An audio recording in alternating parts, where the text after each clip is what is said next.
Hi there, Ryan Rastall here for Golfshake.com. We are down at Callaway Europe HQ here in Chessington, and we're in the Performance Centre here and talking about why custom fitting matters.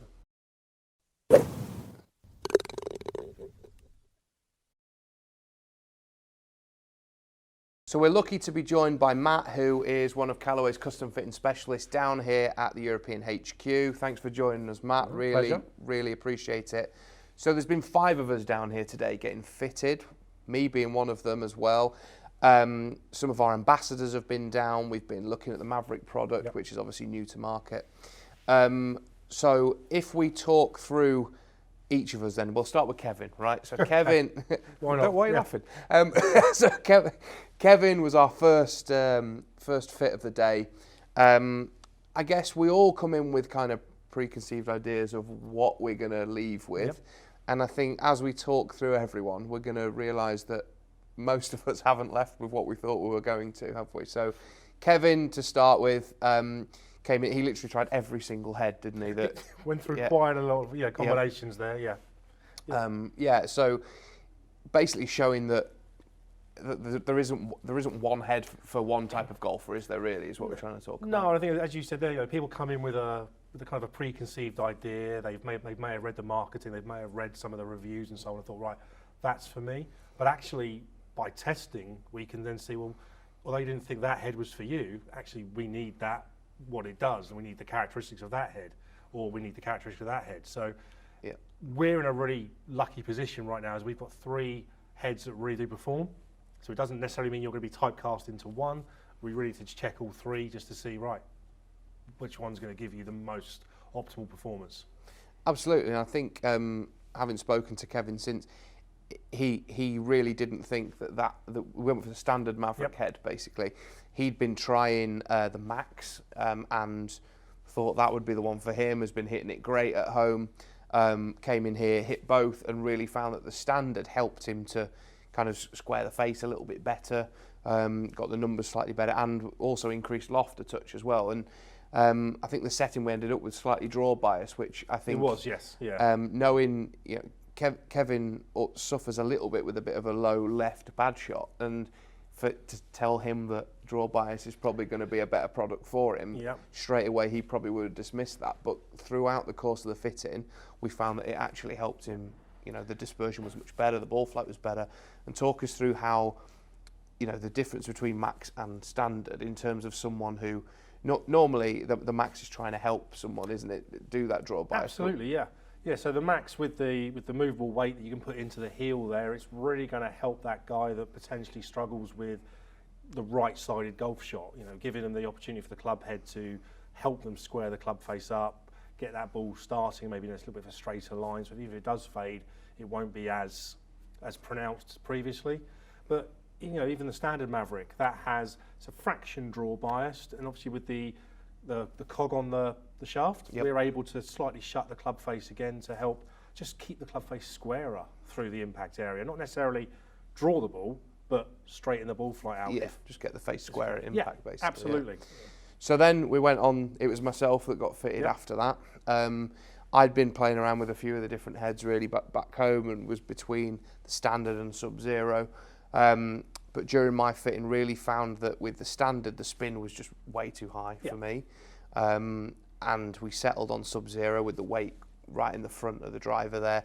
But also, the shaft was a big thing, trying to actually straighten up all the shots and bring the dispersion in. So obviously, as someone, I've always hit the ball a decent distance, but being able to control it, that was the biggest thing for me, shortening the shaft length, which is what we did. So it was just under 45 inches long, the shaft that we settled on, and the dispersion was awesome. And in fact, the speed went up, shortening the driver as well. So it's kind of debunked some of the myths that are out there as well. Like one of the guys we'll talk about in a moment, the shorter the shaft, actually, you're going to hit the club face more consistently. That's the idea behind that, which actually means you generate better ball speed because you're able to catch the sweet zone of the golf club.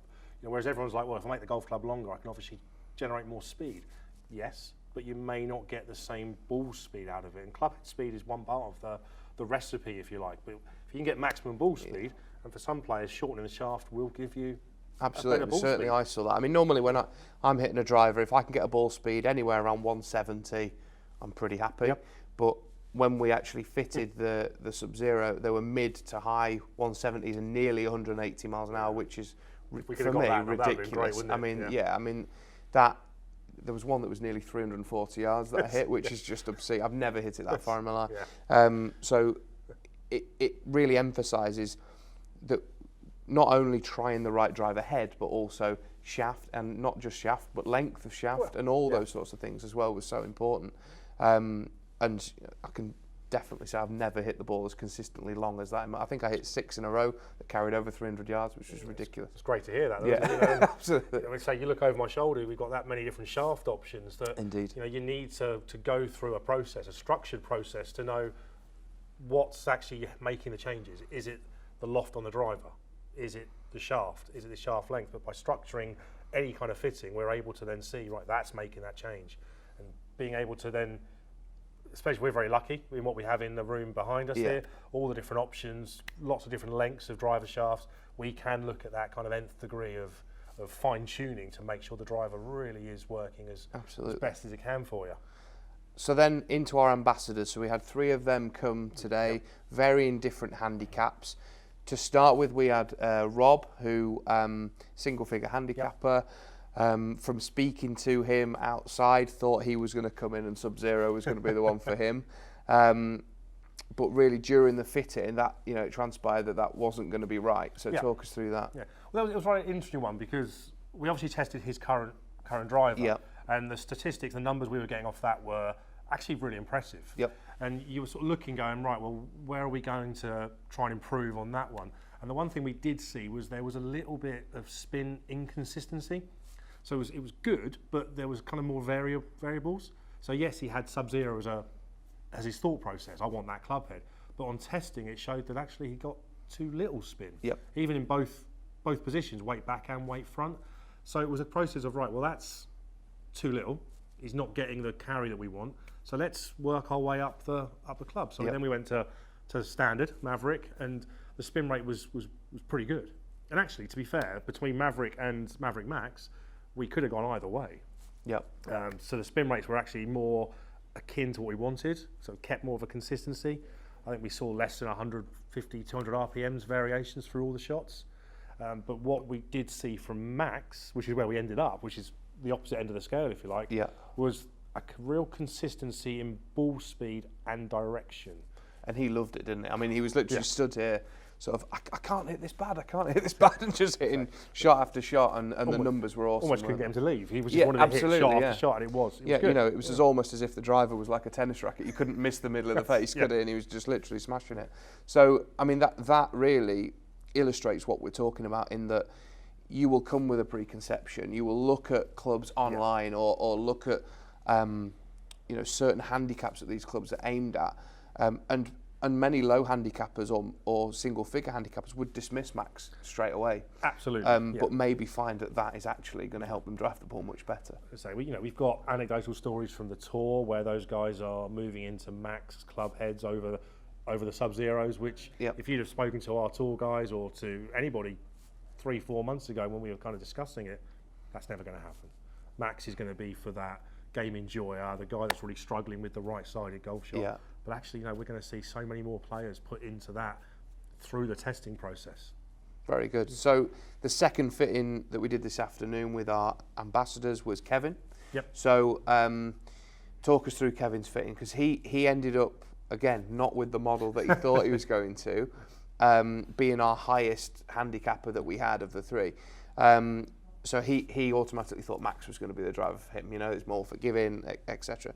But that's not what we fitted him for, is it? No, again, I think that was a really interesting kind of fit with Kevin there, because all his swing dynamics would suggest that he was struggling with a right-sided golf shot. Yep. And seeing what he was doing, you're thinking, right, that's going to be the issue. We're going to need to just try and control that right-sided shot, so Max will be the option. But actually, through the testing process here, everything was straight to a little bit left. So as a fitter, I can't go on what could happen. I'm going on what I'm seeing here. Exactly, And I was like, well, actually, when I put you into Max, you're going further left. Even if I move the weight into the the central position. It's still going left. So the forgiveness levels that Mav bring us with the ball speed robustness and the ball spin robustness meant that we still saw a really straightish golf shot in relation to his club path, but it was straighter, as in the finish position was a lot more down the centre. So who doesn't want that? Exactly.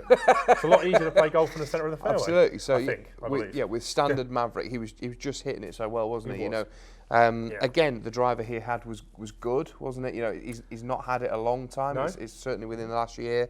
So you would kind of expect there not to be that big a difference between what he had currently and being able to try Mavrik. Yeah. But going through that fitting process and really, like you say, going to the nth degree of the different shafts, weights, lengths, lofts, everything that's interchangeable is just really helps you to dial it in properly, doesn't it? Absolutely. You know, when someone brings in a product that you know they're confident with and it's performing well, and they're looking, right, what can I get out of it? To be able to go down to such a small detail with amateur golfers means we can eke out that half a mile out of here, that bring down that spin by a couple hundred RPMs, but fine-tune their results, get that ball going further, going straighter, carrying further, whatever we're trying to achieve, we have the options behind us here.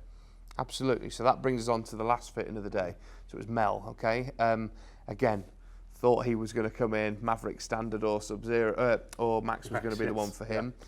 And that is absolutely not what he left with, was it? So I think, you know, the lesson to be learned from this is that, you know, don't believe what you read and what you see all the time. Go and hit the clubs and get fitted for them properly. That's it. So Mel's come in, hit again a driver that he's not had for a long time. Happy with it. He was hitting it quite nicely, wasn't he? But yeah, talk us through what happened during his fitting. So again, you know, Mel, he'd been fitted. So you know, the driver I'm going up against should be performing really well for him. Yep. What we saw was actually a little bit more spin than I'd like. So as he was saying to me in terms of how the club performs on the golf course, is that he doesn't get as much run as he'd like. It almost drop and stop. Yeah. So straight away then you're thinking, right, well, okay, we're generating a little bit too much spin. Where do we go from there? Well, the confidence I have in our products, in Sub-Zero being quite stable, even for a better player's golf club, meant I could go and try that. Now, what we did find was when you put it into the forward weight position, actually that spin rate dropped too little. Okay. So we got great total distance, but we were struggling a little bit with carry with that. So we went back up to Max, thinking, back up to Mavrik, let's get that ball through the air a little bit. Spin rate started to rise a little bit more than I wanted to. So it was like, all right, light bulb moment. Let's go back to Sub-Zero. Let's put the weight at the back. Let's see if we can get a bit more dynamic launch, but try and keep that spin rate low. And the results were superb. I think the spin dropped by 500 to 600 RPMs. Yep. And he was going through the air a lot further while still... He gained about 10 yards, didn't he, in total distance. But the biggest thing was dispersion. So he'd gone from something like 20 yards to 8, was it? It was, is that right? Yeah. I think we halved that sort of dispersion, which, again, when you look at or you read the product information, you're thinking, well, Sub-Zero is the better player's option. Yep. But actually, we saw the dispersion improve because, again, the AI face technology that's in there helping with ball speed, helping with spin control. You're going to get some forgiveness out of that golf club. Absolutely. So of the 5 of us that have been fitted today, and particularly our 3 ambassadors, when they walked in, we probably could have put them in an order of which driver head was going to suit them. We'd have got that completely wrong. Yes, yeah. And really, I mean, I suppose it's worked out great that one of them's fitted into each of the driver heads, hasn't it? That wasn't done on purpose at all. It was all through testing. But it was completely the different order in which we thought it was going to be. So for me, that just emphasises how important it is coming to see someone who can fit you properly.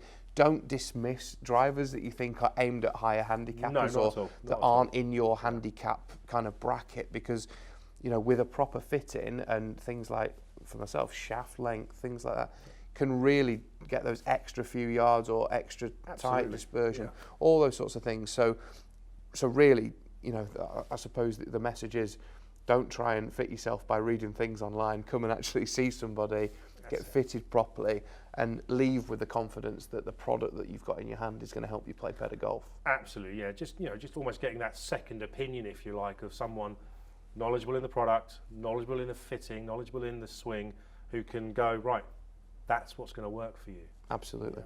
Brilliant. Thank you so much for your time. Hey, We really absolute pleasure. appreciate that. Custom fitting is so important. If you're going to spend money on new golf clubs, come and see someone like Matt who's going to sort you out, get you properly fitted for the product that you leave with, and ultimately play better golf. Who doesn't want that? Hopefully you've enjoyed the video. We've loved being down here at Callaway HQ today. See you all very soon, and keep watching our videos.